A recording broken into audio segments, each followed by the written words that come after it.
Welcome to Midnight Scary Tales, where the night whispers secrets and shadows tell stories. Tonight, we unravel the sinister tale of Blackwood Manor, a place shrouded in darkness, mystery, and unspeakable terror. Before we begin, don't forget to subscribe to Midnight Scary Tales, hit the notification bell, and leave your thoughts in the comments. Get ready for a journey into the unknown. Let's begin. If you dare. Nestled deep in the heart of Blackwood Forest stood a crumbling mansion, its Gothic spires piercing the night sky. Blackwood Manor had been abandoned for decades, the subject of chilling rumors and urban legends. They said the manor was cursed, its walls echoing with the screams of those who dared enter. It all began when Evelyn and her friends decided to spend the weekend in the mansion as part of a dare. The group consisted of 6: Evelyn, the skeptic; Jack, the brave leader; Claire, the historian obsessed with the manor's lore; Ben, the prankster; Sarah, the sensitive one; and Leo, who was just there to impress Evelyn. The drive to the mansion was uneventful, but as they neared Blackwood, the air grew heavy, and the forest seemed unnaturally silent. Even the animals avoided the path leading to the manor. The first glimpse of the mansion sent shivers down Evelyn's spine. Its windows were dark, its doors slightly ajar, as though inviting them in. Vines crawled up its walls, and the air smelled of damp decay. But Jack laughed it off.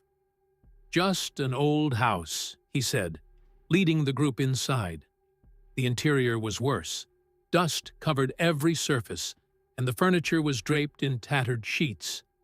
A grand chandelier hung precariously from the ceiling, its crystals catching the faint moonlight. Strange symbols were etched into the walls, and the air felt electric, as if the house itself was alive. Claire, ever the historian, explained that the manor had belonged to the Blackwood family, wealthy landowners who mysteriously vanished one night in 1883. Some claimed they were cursed by a witch.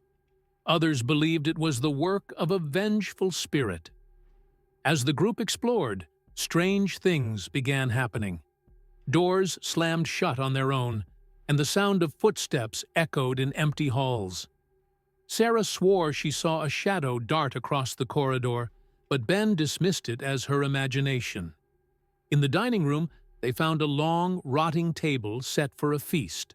Plates and cutlery were neatly arranged, as though the family had left in the middle of a meal.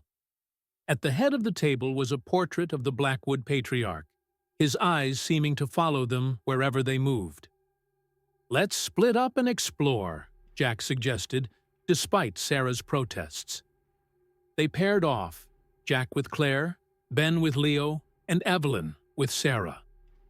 Evelyn and Sarah ventured into the library, its shelves filled with ancient leather-bound books. One book caught Evelyn's eye, an ornate tome with a black cover and golden symbols. As she opened it, a cold gust of wind blew through the room, extinguishing their flashlight. A low whisper filled the air. "Leave, or suffer." Evelyn slammed the book shut, her heart racing. "We need to get out of here," Sarah pleaded, tears streaming down her face. Meanwhile, Jack and Claire found themselves in the basement. The air was colder here, and the walls were damp. They discovered a hidden door leading to a smaller room. Inside was a circle of melted candles and a blood-stained altar. Claire gasped as she realized this was where the Blackwoods had conducted dark rituals. Ben and Leo, in the attic, stumbled upon a child's bedroom. The bed was neatly made, but the toys were scattered as if someone had left in a hurry. A music box on the dresser began playing on its own, a haunting melody that sent chills down their spines. Then they heard it, a child's laughter, soft and menacing. Reuniting in the foyer, the group decided to leave. But the front door wouldn't budge. It was as if the house itself had locked them in. The windows, too, were sealed by an invisible force. Panic set in as the whispers grew louder, morphing into screams. Shadows danced along the walls, and the temperature plummeted. Evelyn remembered the book and suggested they return to the library. Maybe it held answers. Reluctantly, the group agreed. As they opened the book again, its pages turned on their own, stopping at a ritual to break the curse. But there was a catch. It required a sacrifice. "No way!" Ben shouted, his face pale. "There's gotta be another way."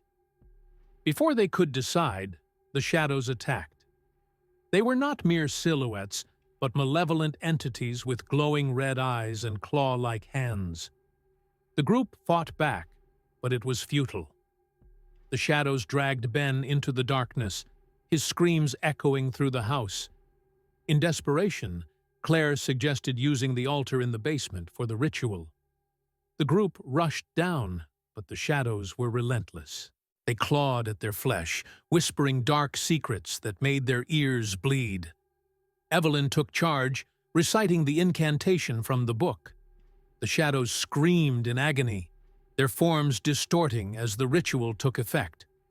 The house began to shake, its walls cracking. But the ritual demanded its price. Evelyn, realizing the sacrifice was inevitable, offered herself. "Go!" she shouted to the others as the shadows engulfed her. The remaining group fled as the house collapsed behind them. Outside, the sun was rising, casting the forest in golden light. But Evelyn was gone, and the whispers of Blackwood Manor had finally fallen silent. And so, the curse of Blackwood Manor claimed yet another victim. Some say the house still stands in another realm, waiting for its next visitors. If you enjoyed this story, don't forget to like, subscribe, and share your thoughts in the comments below. Midnight Scary Tales will return with more haunting stories. Until then, stay safe and beware of the darkness.